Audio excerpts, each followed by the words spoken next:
my name's Clara Sante and welcome to Blindsided by Thought.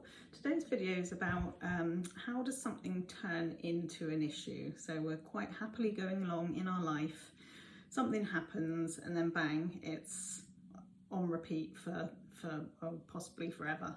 And I just wanted to kind of explain how that happens. So I thought I might use an example of, so let's say we get told off for something either at school or at work, and then we have this kind of fear then of the fact that we might get told off, and it plays over and over in our mind, and then that's kind of on repeat of what if I get told off, what if somebody has a go at me, what if I do something wrong, and then it turns into this kind of dread that we have on a regular basis, and it almost becomes so habitual, it just feels like that's us then, that we have this fear and that's kind of the person we are. We're just scared of going to anything just in case we get told off.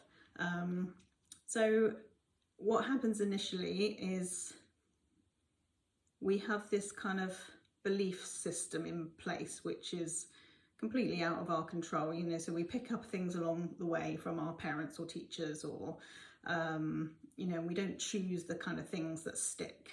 So let's say you come from a family where everybody does the right thing, nobody really kind of goes against the rules, so that's kind of something that's naturally picked up along the way.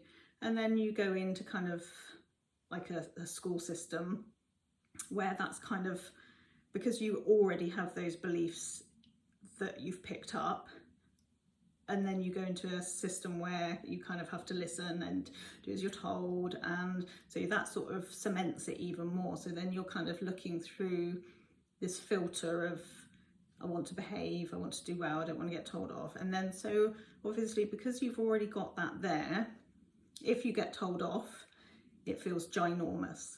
So we have this kind of energy. So let's say you do something and a teacher comes and tells you off, and you have this energy that races through your body, and your mind is telling you that, oh, this feels horrible, I don't like it. And then obviously we associate the two. So we see it as that event of being told off caused us to feel the way we feel. And then that kind of, you know, although it's a very gradual kind of thing that's led you up to that point anyway, and then that has kind of given you evidence for the fact that whatever you thought about yourself that you don't like being told off is true. And then it kind of goes on. So then we because we're seeing our life through that filter anyway, that's what we see. So you start noticing when you feel bad if somebody says something, or you know, and it even sort of causes us to take things the wrong way, because we've already got this filter of how we kind of don't want to be told off, so we're sort of aware of it, it's sort of here for us, and that's kind of how an issue starts, really. So that's the same for anything, you know, anything that you have on repeat through your lifetime, that's how it begins. And then it's just become so natural we don't even take any notice of it. So it's not even like you then notice a thought come in and then you feel it. It's all happens at the same time. It's just sort of an instant reaction.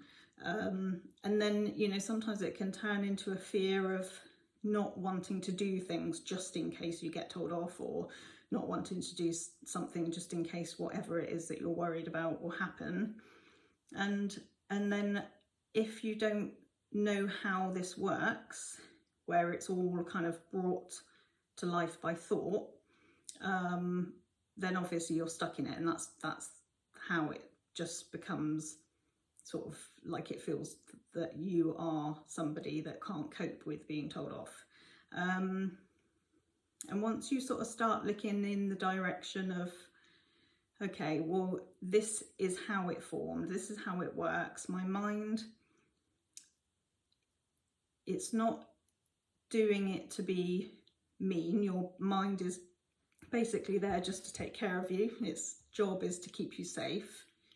So once you start thinking a thought regularly, it thinks it's important to you, so it will just keep bringing up the same thought. So your mind's just a machine.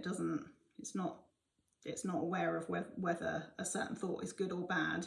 It's just aware of the fact that it thinks it's important to you, so it just keeps giving you the same stuff.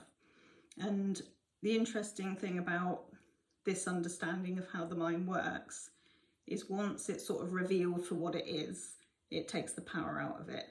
So if you know that those thoughts are only coming up for you in a repetitive way because your mind is trying to take care of you, then it just doesn't feel quite so consuming and overwhelming.